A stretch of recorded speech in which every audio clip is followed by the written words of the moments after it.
இறுதிக்கட்ட யுத்தத்தில் 3 பிள்ளைகள் காணாமல் போன நிலையில் மருமகனாவது சிறையிலிருந்து விடுவிக்கப்படுவார் என்ற எதிர்பார்ப்பில் இருக்கும் சரஸ்வதியின் கோரிக்கையே அது. இறுதிக்கட்ட யுத்தத்தில் சிதறிய சரஸ்வதியின் குடும்பம் 6 வருடங்கள் கடந்தும் இன்னும் ஒன்று சேரவில்லை. இறுதிக்கட்ட யுத்தத்தில் புதுமாத்தலனில் சரஸ்வதியின் மகளும் 2 ஆண் பிள்ளைகளும் காணாமல் போயினர்.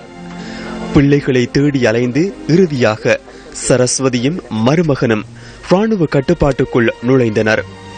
மருமகனான நடராசா சரவணபவனை விசாரிக்க வேண்டும் என்பதற்கிணங்க ஓமந்தையில் ராணுவத்தினரிடம் ஒப்படைத்தார் சரஸ்வதி. மருமகன் வருவார் என்ற எதிர்பார்ப்புடன் நலன்புரி முகாமில் காத்திருந்த சரஸ்வதிக்கு ஏமாற்றமே எஞ்சியது. விசாரணைக்காக ஒப்படைக்கப்பட்ட சரவணபவன் வவுனியா சிறைச்சாலையில் அடைக்கப்பட்ட செய்தி சரஸ்வதியின் காதில் எட்டியது.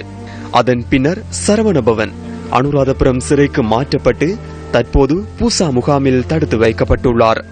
நாங்கள் இறுதி யுத்தத்தின் போது ஓமந்தை சோதனை சாவடியில ராணுவத்தினரிடம் கையளித்த நாங்கள் அவ விசாரணை செய்து விட்டு விடுகிறோம் என்று சொல்லி சொன்னவைகள் உயர் நீதிமன்றத்தில் வழக்கு அவருக்கு தாக்கல் செய்யப்பட்டது.